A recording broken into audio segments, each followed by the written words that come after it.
I appreciate the offer to introduce Alicia, who's a dear friend, and we go back a long time.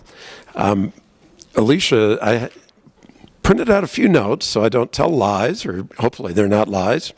If they're lies, they're printed anyway, and they came from the internet, and the internet's always right. Yeah, I did have a couple of images that I was hoping to have on as background, but maybe Alicia is just as glad that they're not up here because they could have embarrassed her. But anyway, we'll do without the background images. Alicia received her bachelor's degree from the University of Tennessee at Martin in 1989 and moved west from Tennessee. She's native of Tennessee, and thankfully 30 plus years being out of the state has not erased her wonderful Tennessee accent, which you will be privileged to hear soon. When she got to Colorado in 1989, she fell in love with public lands and the great open spaces and decided that would be her career in some way, shape, or form, and she found her way to Utah State. I remember meeting Alicia in the grad studio and being properly dressed down for continuing to call her Alyssa, and after maybe 3 or 4 times of that, I was royally reprimanded that it's Alicia, so even though it's spelled Alyssa to me, but anyway. After graduating here with her MLA in 1999, she eventually landed a job with the Bureau of Land Management in Escalante, where she's remained for some 22 years since that time. In pulling some notes together, I did some online research, as I mentioned, and discovered a couple articles from last year in the St. George News and the Cedar City News entitled, "Meet the Woman Who's Working to Beautify, Protect, and Share America's Wilderness," which I thought was really cool. And one of those, if you look that up on the internet, there's even a short YouTube on the Cedar City Times that is kind of fun to watch. But in that interview, she notes that she's just one of a handful of landscape architects currently employed by the BLM for all of its management area. And those of you from the West, and particularly Utah, know that that's a pretty vast area. In fact, in Utah, it's about 42% of the state is administered by the Bureau of Land Management. And yet, she's one of just a handful of landscape architects employed by that agency, which, I don't know, to me that's go figure, but maybe we'll hear a bit more from Alicia about that shortcoming. Alicia served as the project lead for the BLM's effort to produce the agency's first version of guidelines for a quality built environment, which addresses how to plan and design facilities that are sustainable, functional, cost-effective, and respond to their place and setting. And after completing that, she's been teaching the BLM's course for visual resource management for a number of years. And hopefully she'll touch on that as part of her presentation. She is a national fellow in the Environmental Leadership Program, which perhaps you can also explain a little bit. In her current position as landscape architect, land use planner for Grand Staircase-Escalante National Monument, the first BLM National Monument, she's had her hands full.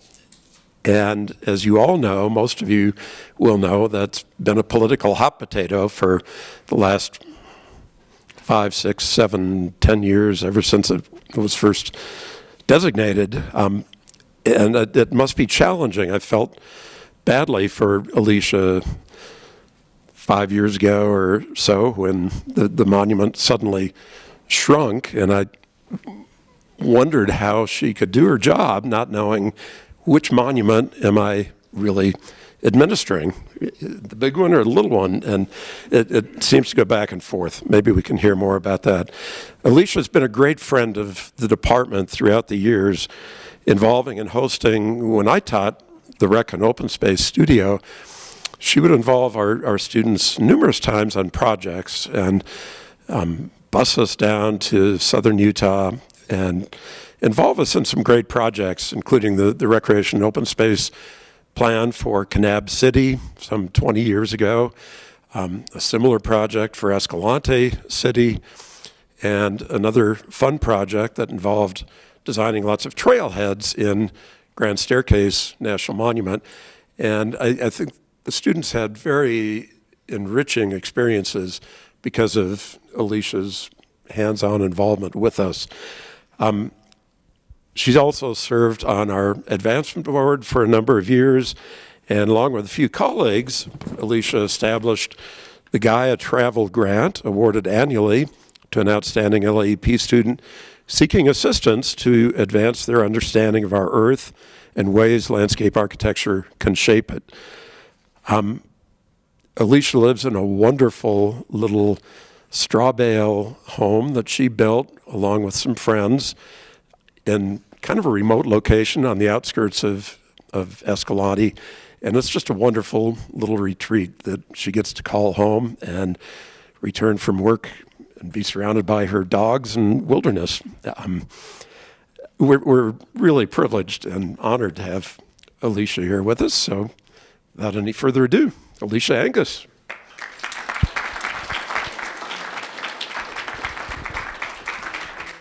Good afternoon, everyone.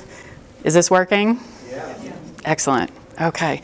So I guess the first thing that I would say is thank you to the department for inviting me. Thank you to all of you that I've been engaged with since I arrived yesterday. It's truly been a homecoming, and I find myself getting pretty emotional. So we'll see how I do with all of that, but just seeing so many of you and then meeting many of you new to me, it's been a rough 2 years, and actually in some ways, as Mike alluded to, there's been things even prior to the two years with the pandemic that we've all been dealing with that were also rough.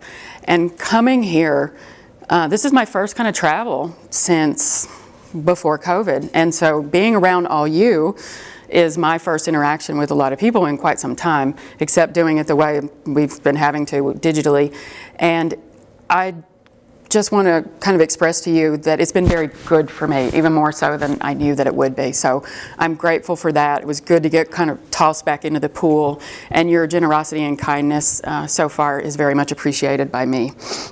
Mike, you definitely stole my thunder in a few instances. No, it's okay. But I was like, he's hitting on almost everything that I'm going to talk about. No, there are some projects that I've done since you visited, so we'll get to some of those. Let's see. So I have been the landscape architect at Grand Staircase-Escalante National Monument, and as well as now I am actually the landscape architect for the Paria River District of the BLM, which is the combination of the Kanab Field Office with Grand Staircase-Escalante. That was something that happened in the last administration, that the two were joined together into a district. So that actually was a benefit in that it allowed me to kind of broaden my support to another office. And last fall, I was actually fortunate enough to secure a position, even though I'm staying in the same location. I am now the zoned landscape architect providing service to kind of half of Utah BLM. So I have the eastern half of the state, and another graduate of the department, Katie Gom, she's got the west side. So it's really great to have someone else and someone from the department that, you know, we can be on the phone together and chat about and collaborate and work with all our other partners. So that has been a really nice thing of late. Let's see, I think you gave part of my timeline. I graduated in '99 with my MLA, and one of the things that maybe you didn't know, and I had just a very brief amount of time between graduating and then getting the job that led me into the job that I currently have. And it was, I worked in the private sector, and it was a planning firm in Colorado Springs, Colorado that did military installation planning. So those of you that do know me, they're like, that's an interesting fit.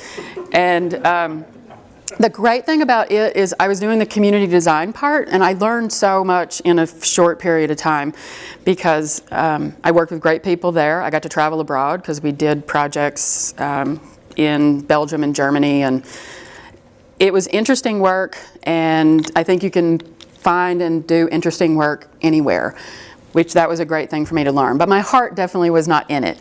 And I started thinking how I'd kind of fallen in love with Utah being here. I'd been in Colorado prior, living in the high country before coming to grad school. And I was rooting around online, trying to see if there were jobs in Utah, and I came across an internship, a 6-month gig. So I walked away from a permanent position in a private firm and packed up my old bratty Subaru and threw a couple cats and a futon in it and shoved everything else in storage. And I drove to Escalante. I had been through there once and it was mostly in the dark. And I didn't have a place to sleep, but I just had faith that it was all going to work out. And within a couple days, some researchers that were there let me stay with them till I figured out housing. And obviously that 6-month thing turned into a 22-year thing. So it definitely worked in my favor. Let's see, so today what I'm going to do, just in general terms, I'm going to give you a really quick overview of BLM. Then I'm going to share some projects that I've worked on through the years. And then I'll kind of try to share a few takeaways, at least of my career thus far. And hopefully I have a few more years left in me, so it's not the total end kind of takeaways. I guess the other thing I'd say before that transition to the BLM information is that I have been really, really lucky in my career, and I don't take that for granted. I will say that this education that I got here in this place from these amazing people gave me that grounding to do the work that I do. And so as you all are struggling and in the studio and tired, just know that it is worth it. I do remember having those questions back in the day. So yeah, it's worth it. So to ground us a bit, the map I'm sharing, all the yellow on the western US and the Alaska side of the slide are the BLM holdings. And BLM manages just a little bit less than 250 million acres of the public estate in our country. That's about 1/10 of the land base of the United States, so it's a lot. And in Utah, you already mentioned that it was 42%. That's about 23 million acres here in our state. The two states that have more BLM lands are Nevada and Alaska. So, and it was touched on about kind of how few of us are in positions that are landscape architecture positions within BLM. There are right now 4 of us. When I first started working, there were 4 in the state of Utah, but still probably less than 10. Utah's actually been the keeper of the flame of landscape architects, probably because the department is here, maybe. But all of BLM and the federal agencies as a whole over the last decades, their workforce reductions are kind of a real thing. And when I started with BLM, it was just said repeatedly anytime there was a presentation, there's about 10,000 employees. And probably halfway through, I had a friend that worked in DC, and he's like, I asked somebody one day that does those kind of statistics, and they're like, it's really like 8,500. And then recently I just saw an article and we're down to like 7,500. So in a 20-year time span, assuming the numbers are somewhat close, that's a 25% reduction. So that definitely has an influence.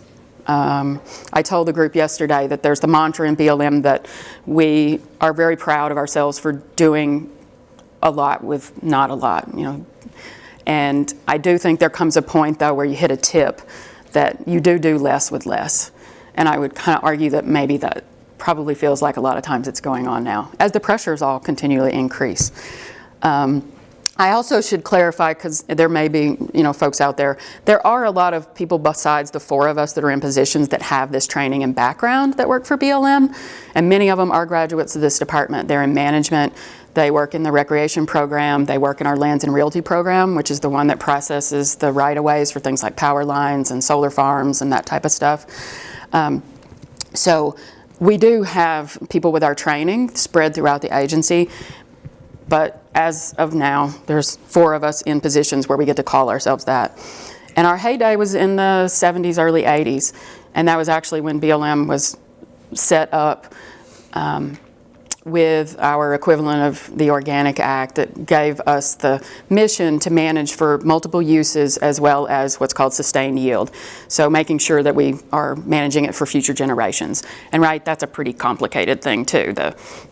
You're going to use it, and you're going to make sure the future gets to like enjoy it, and those competing interests are a challenge sometimes on a daily basis. But when that happened, a lot of inventory and a lot of new policy and a lot of new programming came to BLM, and one was the visual resource management one. And so I think we had probably 70 or so landscape architects back then, and that 70 to 4. Anyhow, there it is. So let's see. I realize now that I'm looking at the screen again, I did show you Utah.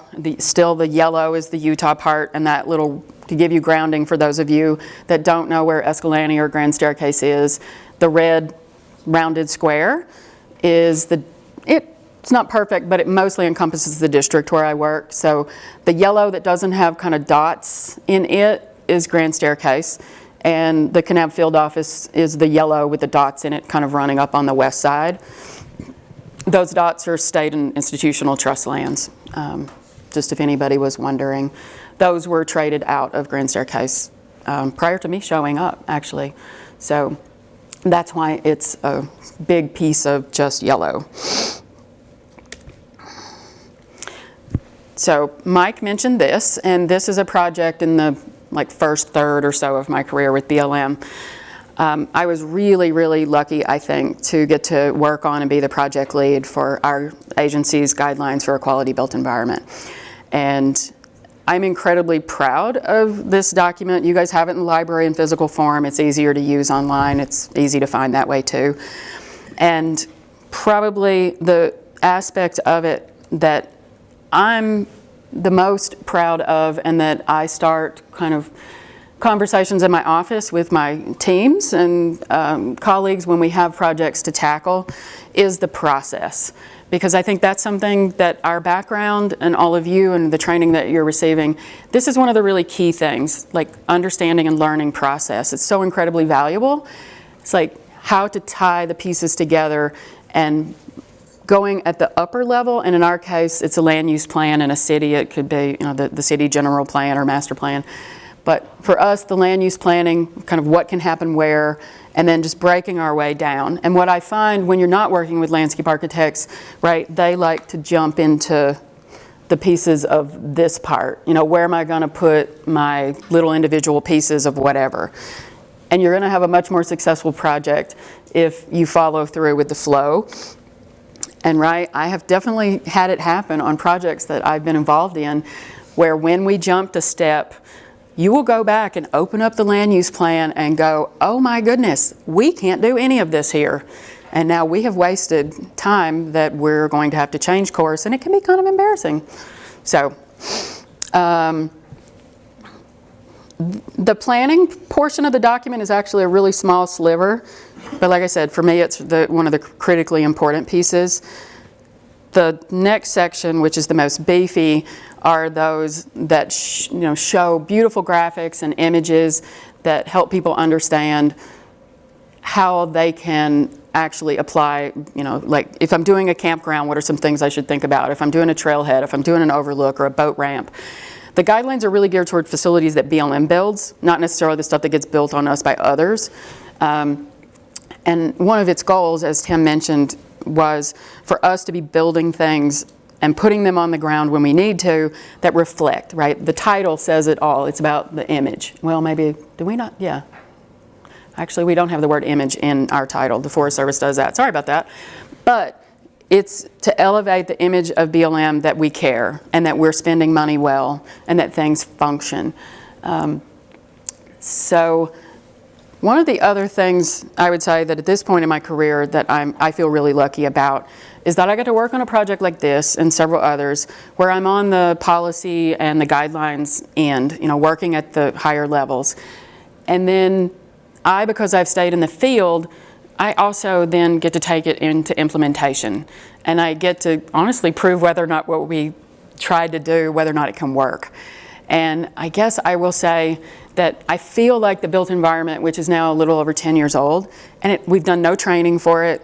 It's available, and at the front end we did a bit of outreach to let people know about it, but we didn't have the resources to do training, and I had to believe that if it was a decent resource, people would use it.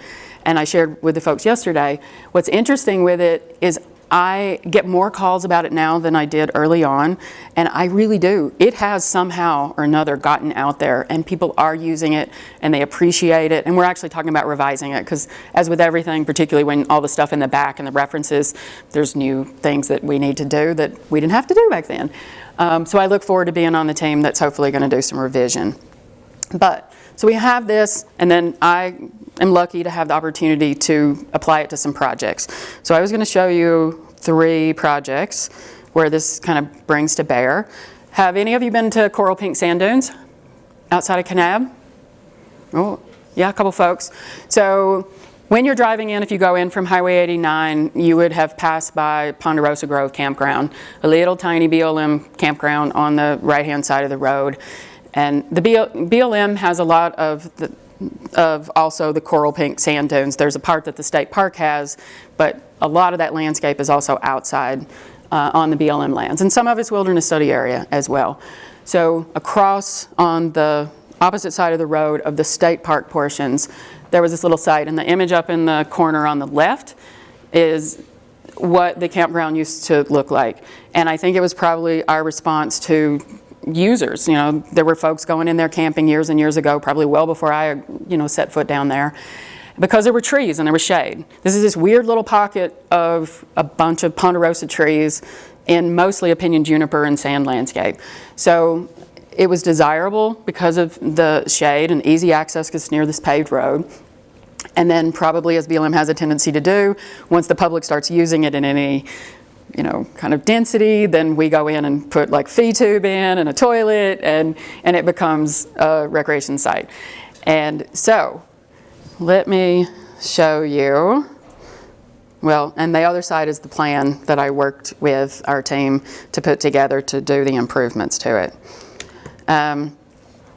So there's some before and after. I'll let you guys make your own judgments about the before images. But it definitely was a sweet site, and if you got there, I think there's 7 or 9 sites.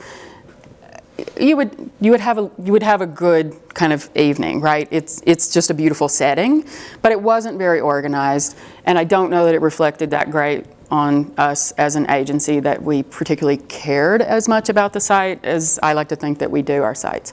So the funding was secured. I was not the primary player on this. This is one where I brought kind of the landscape architectural expertise. One of the recreation staff was the lead. And then I also shared yesterday that I work really closely with an engineering branch, predominantly civil engineers. And I have incredible support. I just feel like we've had a dream team the last few years for doing this kind of work. They seem to really enjoy doing recreation projects, which was not necessarily the case when I first started my career with staff back then. And collectively, I think we have come up with some nice projects. So it was very important to the wildlife biologist who did children's programming in this location with the schools to have a nice pavilion where they could come. So that's one of the images. For accessibility, we have put in firm and stable surfaces, and those picnic tables, right, are entered from both ends. And it's very much more organized, and honestly, I think we have 30-something sites. We have a pod for RVs to kind of, if they're noisier, they're over here. We've got a few walk-in sites. We've got the group site. And it was fun when we were planning it, because the first time we came together was pre-COVID. And, we had the map on the table, and I kept kind of bringing people back to, we don't want to talk about the toilet yet. It's like, where are we going to put the bits and the pieces? And we are the ones that are comfortable with the big magic markers. And it's always a fun exercise to kind of bring folks along. And then I'll give one more shout out, the little signpost thing. That's one of the little details. I'm really proud of those, and they're not my idea. One of the engineers actually brought that little design to the table. We've used them in 3 projects now, and I think we'll just keep using them as we do campgrounds. But it's those little touches too, and that critter that's on there is a rare, it's the coral pink tiger beetle. And it only lives in like 3,000 acres or something in that kind of general area. So we were giving a bit of shout out to the beetle by putting it on our signpost. So another project that we did that's in that general vicinity is South Fork Indian Canyon Cultural Site. And this is a site that is on what we call in BLM a cherry stem into a wilderness study area. So wilderness study areas, when they were established for us, and they're called study areas because we're waiting for Congress to make a decision about them, for them to become wilderness areas without the study in the middle. The study is, I don't even know how that word was chosen, and it kind of does lead us astray, but this is one of the locations where just the trail is not in the wilderness, like the thing where the railing is, and the driveway that gets into it, which is honestly better access with UTVs because it's, sand this deep. And I think we've got 20 feet and a little bulb at the end. So we don't have a lot of space for like parking on the end, and we definitely didn't have space to be messing about with kind of some of the things that we were going to fix. And what this leads to is, and I'll show you in a second, is a really phenomenal site with rock imagery.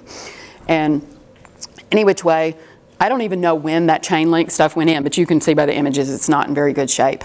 And on the other side, what it was replaced with, and this is also more engineering suggestion necessarily than mine. I mean, we were all talking together, but digging into making it work was definitely our engineering crew. What I don't know if you can tell, but one of the really interesting things is because of its, where it was and in this wilderness study area, we didn't want to do new disturbance. So all these new posts are on top of sleeved on the old post. So there are a few things that looked a little funky, and it's trying to put in the supports to be able to use the infrastructure that was already there, but to convert it to something that looks better and we're going to hope holds up too. So I hope I'm proving that we're elevating the image just a little bit. So this is after you take that route, this is where you end up. And on the left side of the screen, there was a boardwalk put in several years ago, and if you can tell, it doesn't kind of loop back out. And it has all the little infrastructure that kind of is telling people to stay on the thing. And this is an isolated site. Honestly, it doesn't have a ton of visitation. But as with all our cultural sites on public lands, they are rife for people not behaving in a good fashion. And this is a site that has not just the rock writings on the wall, but it also has surface materials. And so you don't want people in there digging around. And I don't know, I was definitely part of the conversation that said, if we don't kind of provide people with the things that they're probably looking for, they're more likely to just go do the thing that we're hoping that they won't. And if you can tell the difference, we actually pushed the boardwalk up, and we had a lot of conversation about how close should the edge of the boardwalk be to you don't want people to reach out and touch it, but you want to get them close enough that with their camera extended out that they feel like they can get the picture they want without having to walk over. We'll have to test this one. It just got completed in the last few months, so it's going to be really interesting to see whether or not I don't really think those little pieces of wood with the rope were working. We know they weren't. So I can't imagine that it's going to kind of result in something worse. But we're really hoping that it results in the thing that we want, which is people to stay on the boardwalk. And the boardwalk is actually fitted to it's just levitating. Well, it's not levitating. It is touching surface. But it's touching surface in very specific spots that did not touch cultural resources on the ground. And some of the cultural is now under it. So it's actually serving to it's functioning to protect them. And I don't know, yeah, I put one where you can see we have different messages. There's 4 of these on the front of the boardwalks, little kick plates.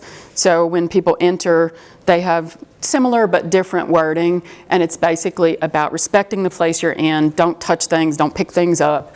And we're also hoping that that will be an effective kind of educational tool. We have some interpretive stuff to do there yet, and I'm trying to think. we wrapped it all the way around, so now you don't just kind of go in and get stuck. You can now make the full circle. And another thing that was advocated for is part of not having that vertical stuff come up, right? You go there, I think most people, one of the things you want to do is take images because it's such a cool thing. And it's like if we could get rid of all this weird little stuff sticking up, that might also encourage better behavior because they're not going to have to move around as much to find their image that maybe doesn't have some stuff in it. So those are a few of the fairly current examples that I have of applying the built environment guidelines. So I'll transition to the next thing that Michael also mentioned, and it's a big part of my career has been working in visual resource management. And BLM calls it visual, but when I say that, I mean scenery. So you can interchange those two words. And the BLM's Visual Resource Management Program has 3 primary components. We do inventory to know what we have. We then use that knowledge that we got from the inventory to make land use planning decisions about how we're going to manage that resource. And then we apply and do analysis on projects that have been proposed to see whether or not we're going to meet the objectives that we established in our land use planning. The image here is actually the cover of the Grand Staircase-Escalante's Visual Resource Inventory. There's 2 products online that are available to you. One is a story map that goes through it, and also the document itself is digitally available to anybody. And I got to say, contractors do this kind of work for us. You know, I'm the project lead and the contracting officer or whatever. Well, I'm the contracting officer's representative, actually, and work super closely with them. And another graduate of the department, Whitney May, was one of the key people producing this. I had the goal that I wanted it to, beyond just being the documentation of what we had, I wanted it to be kind of like a coffee table book. And so I really pushed the contractors on the graphic design of it. And I think, well, they met my expectation for sure. So if you get the chance, if you're interested in such things, please do go have a look at it. Oh, and I see, let's see. I have a box that got cut off over there. I had this file going in a couple different directions, and I realized it late this morning. These are some of the guts of the document. One of the things that you do when you are producing an inventory is document the scenic quality of an area. So you have to define a polygon of landscape where similar features, like similar landform, similar vegetation, similar presence or lack thereof of water, like kind of, you know, the space that you're in is similar. And then the next, you know, it's maybe the living room compared to the kitchen, right? You know, when you're in different spaces. And you document, and right, I know that you can't read all that stuff, but basically you document things that have to do with the form, the line, the color, the texture. And I have really, one of the little funny things, at least to me, is there were letter restrictions because this all has to go into GIS, and you know I had to be very concise with the wording, or the contractors did, and we had character limits, and in most instances I used every character I had available to me. So I wanted to make sure that I was doing the best I could to kind of tell the story. And the great thing about one of these efforts is you get to spend a lot of time out in the landscape because you're going out, taking the photographs. And you can see, right, this is maybe the kitchen and that's the living room. Those are 2 really different places. That's down in the Escalante Desert, and this is an area in the Kaparowitz that you can actually be in part of this when you're on Highway 12. So when we go through this process, the end result is a map that documents 3 different rankings of scenic quality, A, B, and C. A being the higher quality, C being the lesser so. And you can see too that the units are of vastly different size. And the kind of landscapes that I work in definitely lend themselves. You can kind of tell it's canyon country by some of those shapes, right? With the cliffs and whatnot. This was really challenging and really rewarding to work on this, and we finished it up just a few years ago, so I think in 19. Let's see. The second factor in doing an inventory is documenting the sensitivity to change. So we do our best guess by running through several filters. What is the public sensitivity to the scenic quality in this location changing? And this is then another map that shows you what that looks like in GIS. And in this instance, we had almost 60% of the inventory area that was highly sensitive to change, which is a national monument. That makes sense, right? And then just a little bit of area that ranked down in lower sensitivity where change would be more allowable. Okay. Alicia, Yes? can I ask a question? You bet. How do you determine the sensitivity? So, yeah, I will. The question was, how do we determine sensitivity? And there are a list of factors, like the types of uses, the amount of use, are there special designations? That's one, I would say, for us, because we have special designation layered on top, on top, on top.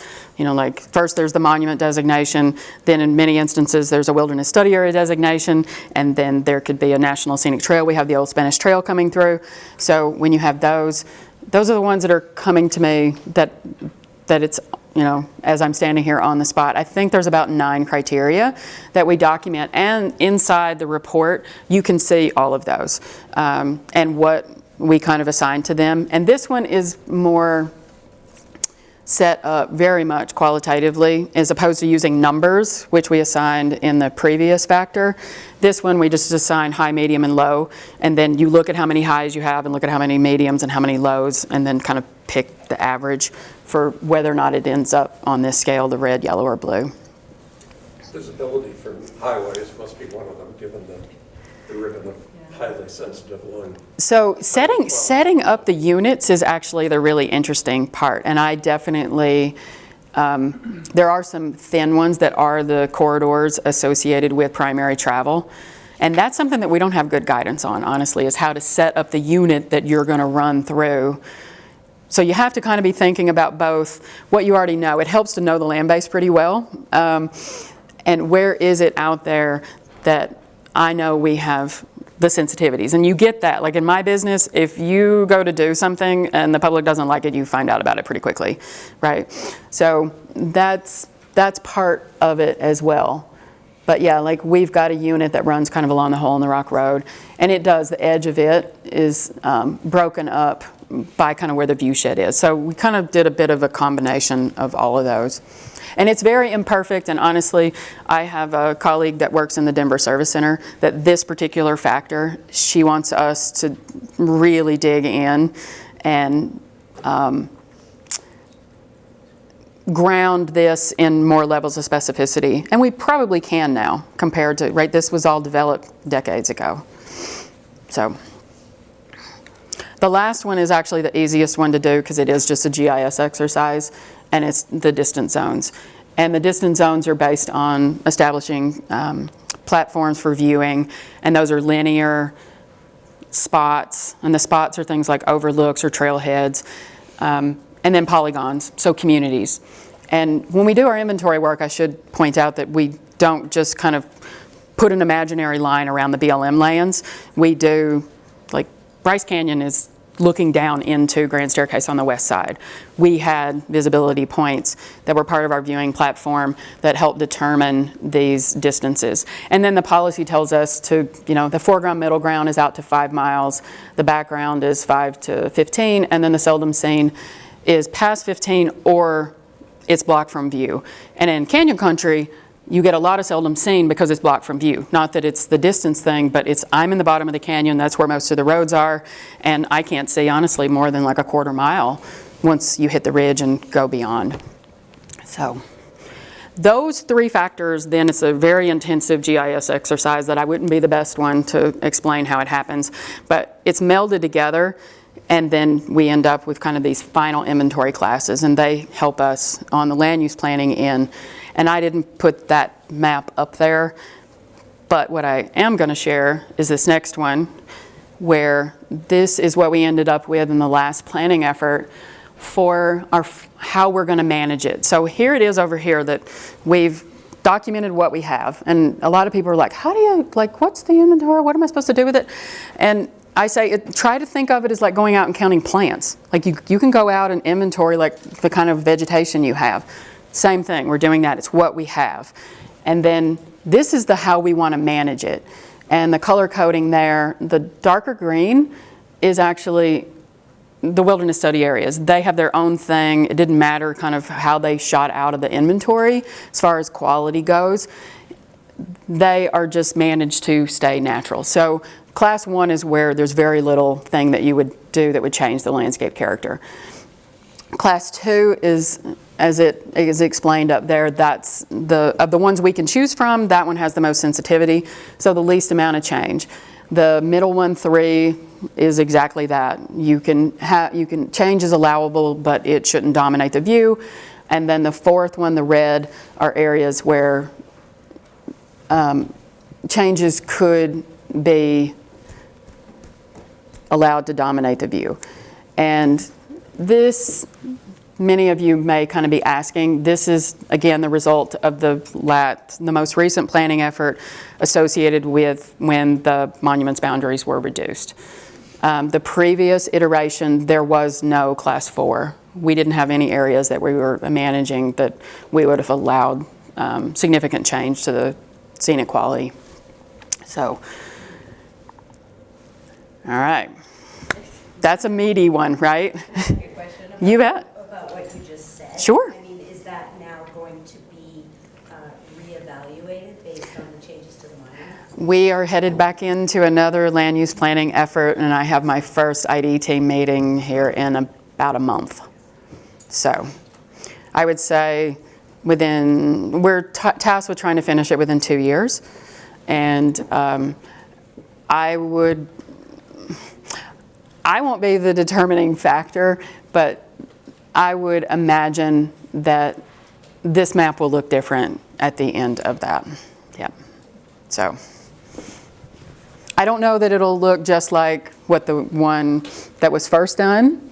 I would imagine we'll take information that we have now and there will be some differences, but I would be very surprised if within a national monument we would retain areas where we would allow significant change. Okay. So the next couple slides get into, so with visual resource management, you've inventoried it and you figured out what you've got. You've made land use decisions about how you're going to manage it. Now you have a project proposed, and how are you going to deal with that? And so this is current, and it's also my career-long project of doing improvements at Calf Creek Recreation Area. Some of you have been there. It's where the access is to Lower Calf Creek Falls. So anybody that's been down my way, maybe you have been in this location. When I was hired as an intern, this was the project that I was actually hired to work on. Most things in my career haven't taken as long. We have done some of the work initially like 20 years ago, but this is like a bigger dealing with kind of some of the issues. You guys all know, right? The public lands are seeing incredible increases in visitation, and this is one of our sites because it's right off the side of the highway that connects the national parks, and it's stunningly beautiful. And if you went into TripAdvisor and looked at Escalante, going to Calf Creek is like, I think, the #1 attraction. So we have people parked up on the highway, half mile out in every direction. You've seen all those pictures. It's not anything really shocking anymore. But this site has a campground. It's the trailhead parking for our most visited site, and it also has a little day use area in it. So we're in discussion about kind of how to make improvements there. And if anybody wants to know the details of those, this project is actually up on our e-planning site. And I also have a story map associated with it. And I can provide all these links to the department, and you can, if you guys have means, I know you do, you could share and folks could root around if they wanted. I use Google Earth all the time, and it's easier, honestly, for me and faster than GIS.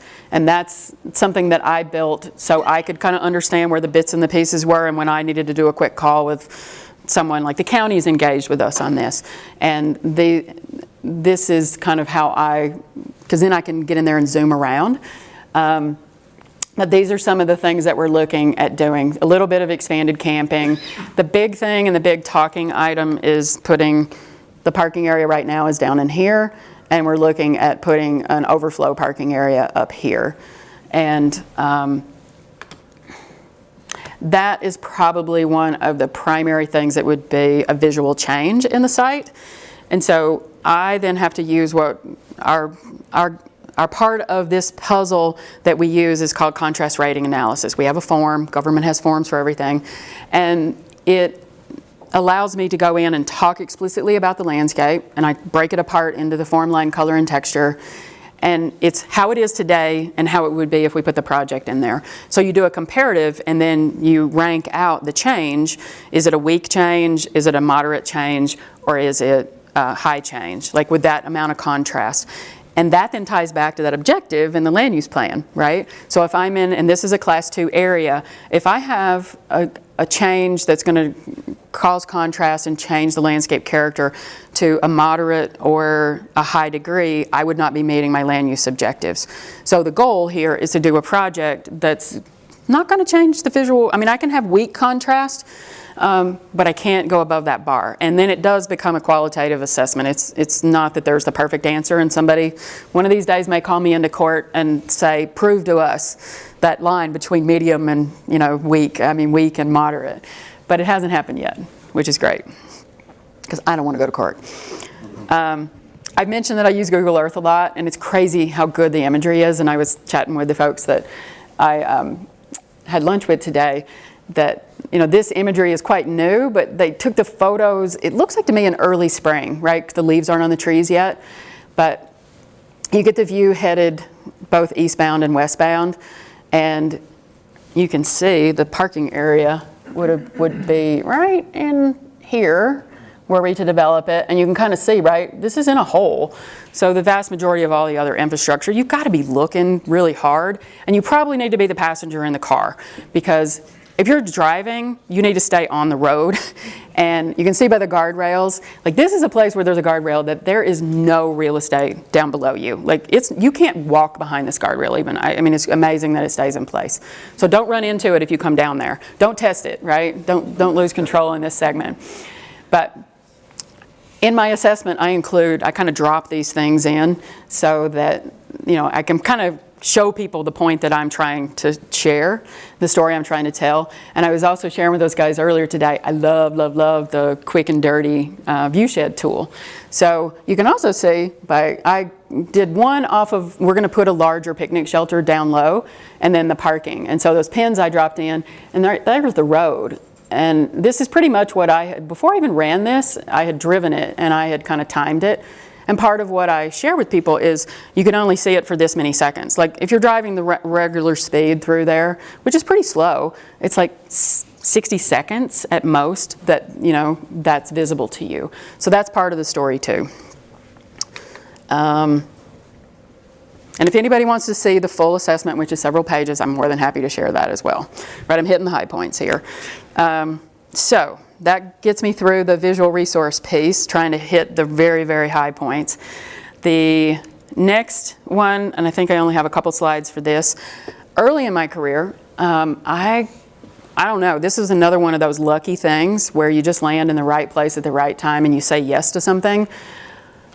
I got to work on the corridor management plan for Highway 12, and the corridor management plan is a tool and a requirement to be designated an All-American road, or to be designated in the National Scenic Byway System, and we went for All-American road status, which is like the cream of the crop. There's the standard, and Logan Canyon is a National Scenic Byway. Highway 12 is actually the only All-American road designated. So that was part of the package, and that then yielded, we did yet another plan that was more specific for signage and interpretation.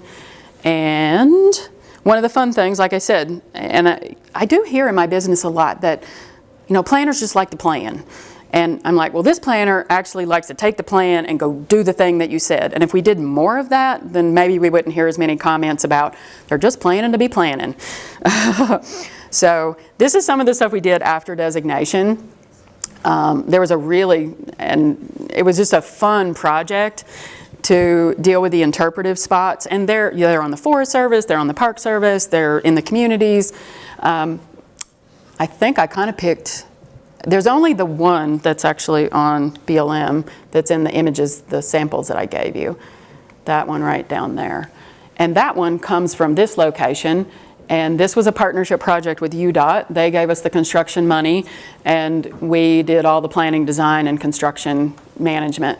You can see at the top, this is what this site looked like before, and this is what it looks like now. And if you've come down there or you visited, and there's a few people here, I know Carolyn, I probably drug her to the site like 3 times. I love this project. This was like one of those where we knew that we were doing a nice project, but it was like better than we thought it was going to be when it got constructed. Like we got up on the hill off and looked down in it. It was just like, oh my goodness, like the way it hugs. And I mean, it's a sweet little project, and it gets so much visitation. I drive by there and people are, you know, they're taking their pictures and they're just really enjoying it. And that's kind of part of what the business I'm in. Some of the stuff for the detail that I would share is the width. You know, I do know that I had influence on the fact that the width is, I think, 10 feet. But it's so that if people were taking photos, they have enough room so they don't have to step in the dirt, right, when they back up. And these things are really wide. They're meant to be sat on. People are standing on them all the time. We, you know, built in places that people could sit to have their pictures, and we gave big spaces because we know in our area, oftentimes we have large groups traveling together, large families. And it's like, let's make sure we have enough space where they can kind of all collect together for a really cool photo. And so anyhow, I guess the last thing I would point out is the entry sign, and we have one on both ends, and that was work that we contracted out to a landscape architecture firm in Salt Lake. And that's the kind of thing you can influence too. It might not be you doing it, but because you're at the table, you can actually facilitate hiring other landscape architects to do cool stuff. So that's been a really fun part of the job too. Okay, I'm changing the scale. I keep ratcheting it down. I also have gotten to do quite a bit of interpretive and graphic design work. And when I say I've gotten to do the work, it's usually me being involved in the team that's working with a contractor that's actually physically doing the work. And this is a project that's outside the Escalante Visitor Center. And I can't remember now because I've had so many conversations, but I said that I would bring this up. Our visitor center used to be open until 5:30 during the visitation season. That changed, and last year I think we were closing when we were open at all at like 4. And there was such a need. I'm one of the people that works in the office space of a facility that's predominantly a visitor center. And when it would close, many of us were still working, myself included, and I would go to get in my car and there's like 4 or 5 people that have just arrived that are, you know, been driving for 5 hours from Salt Lake or Vegas, and they're desperately in need of information. And, you know, I'm a pretty nice person, so I will actually like go back in the building and grab maps and I'll spend some time with them and help them out. Well, they might not always bump into me. And we realized several years ago that it would be really great to have trip planning information outside the building. And we had this great wall, like right outside the front door, and hired contractors. And this is one of the fun things that happens too. We work with, the lead person was in Atlanta, Georgia, and she was working with a graphic designer in like Maryland. And they came out twice, but predominantly, right, you're doing what we all had to learn to do, whether we wanted to or not during COVID. And this may look simple, but I'll also plant the seed that simple is really hard, right? To get something simple and that works is kind of a chore. And this is another one when I'm like at the facility and I kind of pass by and I peripherally see a bunch of people standing around and they're poking at things and they're figuring it out. I'm like, all right, I feel okay about that. So this was a really fun one that's fairly recent, and we also put together a mobile app. So there is Escalante Visitor Info should you want to check it out in your app store. One other thing, since I'm on interpretation, that I want to share, and I'll go to there's some big exhibits out on the patio too. These tall ones on the right-hand side, they are actually way taller than me. So they're kind of a pyramid-shaped thing that people walk around. We have a lot of skills, but there are people that like are trained in interpretation. So when you are out, if you have budget, and I hope you do, actually bring an interpretive specialist onto your team. I think you will find that it brings a lot of value. Just like we want to be invited to the party, I like to remember to invite them to the party when it's that kind of project. There we go. Now, to keep kind of branching out, and I am rounding the bend, I should probably have been paying better attention to time. I've been involved in some research. This was a 4-year research project where we did 60-something focus groups to talk to people honestly about sense of place. And this was a really gratifying thing to do. And I think I went to 60 of the 61 focus groups over the span of those 4 years. So to get to hear people talk about their connection to place is a really powerful thing. And it sets us up really nicely for doing things like our land use planning efforts, where we actually have data that we know has been documented academically. We work with Colorado Mesa University, their political science department, to do this. And interestingly enough, because those you probably can't read, the special qualities that gained the highest amount of commentary were scenic quality and then wild, undeveloped, and natural. The interests and activities were those that are attached to natural landscapes and tranquil escapes.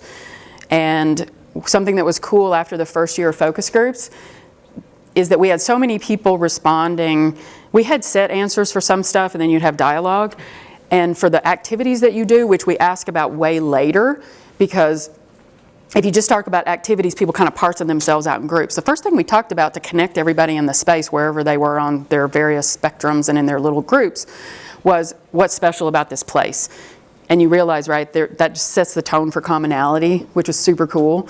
But then when we finally did, half hour in, start talking about activities, the thing that kept popping up that we hadn't put in our list was discovering new areas. So that speaks to me at least, how special the area is down where I am. That ability, like how many places now is it that we can go discover new things? Anywho, this was a cool one. And then super fun stuff is you have the opportunity to do a lot of community partnership work. And you definitely do if you live in a community as small as mine, where you can get super burnt out on volunteering. But I have a thing that I have been doing for years where I'm the co-director of our local arts festival. It's in late September. It goes for 2 weeks. And plein air competition is a big piece of it. And for 10 years now, we've also hosted a month-long artist in residence. And so I was the and I still am, because I'm still around, I am the person who kind of led this out and continues to make sure that it happens. We've got applications on the street right now, and we'll be selecting for this year here real soon. But that's just some of those folks and some of the art that was generated. Okay, now I'm getting into the takeaway part. And you guys, that's good because it's 4:30. One of them is that progress is kind of slower than we hope, but being planners, right? We have the vision. We also need to have the patience and the commitment, right? We're the ones that are in it for the long haul, and it's incredibly gratifying if kind of you do see the fruits of your planning. At least down where I work, I would say, and maybe in public lands in general, sometimes the hardest thing to do is nothing. Like, there's a lot of push for the really obvious accomplishments, but there are places that the best accomplishment is to figure out how to leave it alone. And making those decisions, right, takes all of us, but I will just say that that's actually very hard. And then I want to share that when I was in you guys' seats, there was one of the speakers, and I remember 2 of the things he said to us, and it was, you need to move jobs every year and a half in your early career, and then it was, you need to invest in the stock market. And you guys can see that I haven't done that, and it's turned out just fine on the front end as far as it's okay to commit to a place. I'm not discouraging, everybody's got a different path, but I had that rolling around the back of my head for 15 years. And I've come to the point now I've completely accepted, right? That's good. And I just paid my student loans off a few years ago, so the stock market wasn't really an option either. But any which way, it's funny the seeds that get planted and what they do to you. And then the next bit would be kind of, I've obviously been in an off the beaten path location, and there often aren't that many opportunities in those kind of places. But should you be in a position where one does come your way, don't discount it because it's not flashy enough. Don't discount it because, you know, maybe you think people won't think what you're doing is important enough. Because I can just say down in my area, we need the skill sets that you all have gained and are gaining. The rural parts of the country and like our inner cities, just there's a lot of attention that those places need too. So you can have an incredibly meaningful career being out in the middle of nowhere. And to kind of hit that point home, maybe many of you know about Headwaters Economics. They're out of Montana and they focus on public lands and economic studies. This just popped into kind of, I don't know, maybe my news feed a month or so ago, but they've run capacity analysis. The lighter the color, the less capacity there is in a location. And so just, I guess I'm sharing this, that there is a lot of potential out there. There's a lot of places that are in that kind of gold color.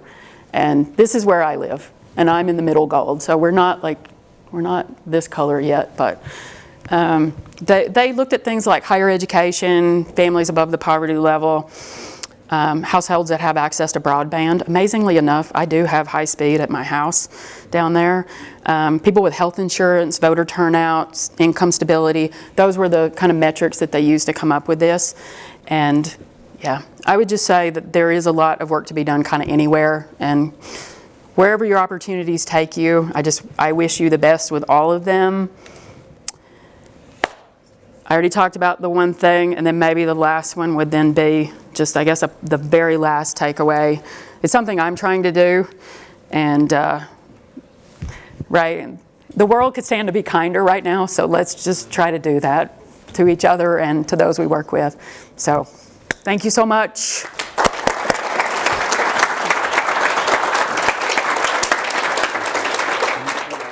Okay, we have time for a few questions, and then we'll head up to the common studio for the reception. But any questions that anyone has want to get answered now?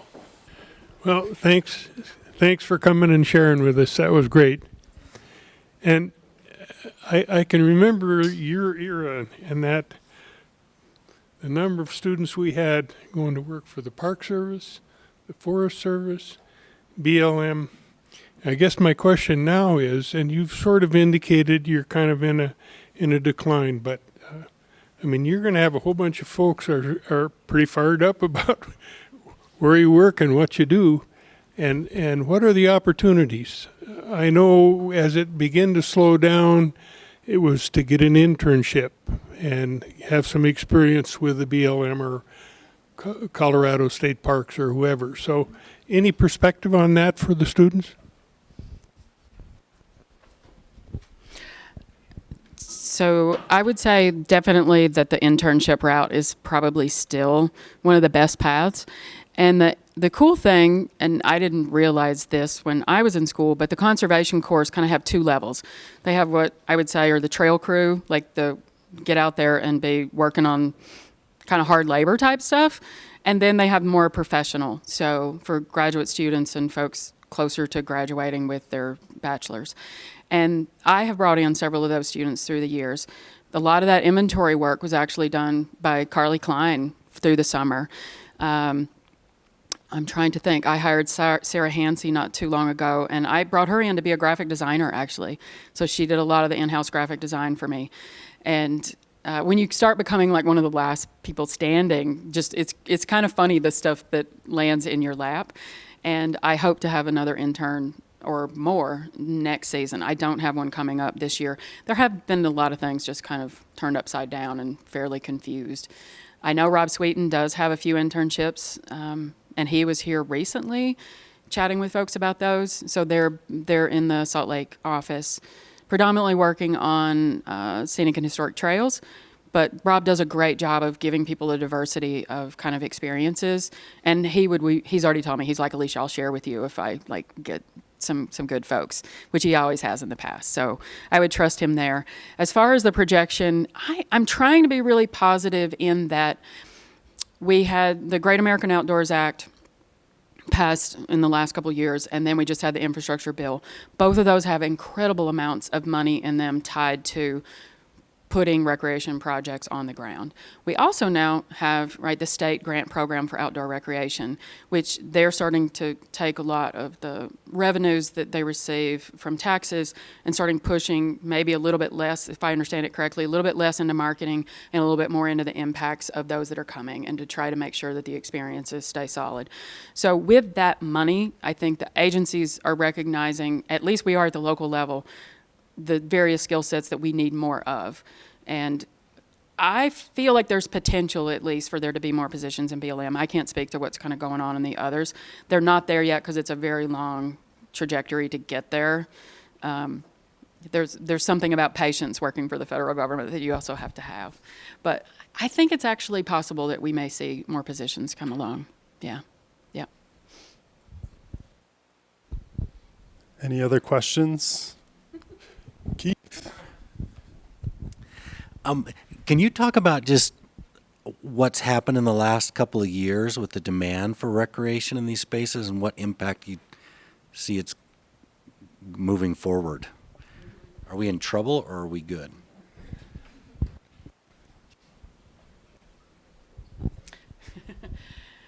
Okay, so the demand has been on an upward trajectory the entire time I've worked down in the region. The Mighty Five campaign obviously put that into kind of high gear, and then COVID, as soon as things opened up, put it into like steroid overdrive. And that's pretty much throughout kind of, I think, all the public land states. And how are we dealing with it? I would say we are always much further behind than where we would like to be. The Park Service definitely has some initiatives going that are pretty interesting, right, where they're piloting now a lot more of the permit programs. I guess if I had to guess, and I don't know that it'll be in my career, but I think we're going to see more and more places that are going to have limitations set on them once it hits a particular threshold, and more fees. That would be what is probably part of the future that we will be seeing, which also then raises kind of equity issues and a whole host of other things. I guess we know that more and more are coming, and I definitely struggle with the BLM lands are definitely looked at. The parks are full, so let's move them over here. We have such a fraction of the capacity that from a staffing perspective and a budgetary perspective, that as they come, and if they come really quickly, we do the best we can, you know. We pump the toilets more often, we pick up more trash. I don't know, there's not good answers to it, honestly. Yeah. It's about that capacity kind of thing. That's both at the kind of local community level and within the agencies.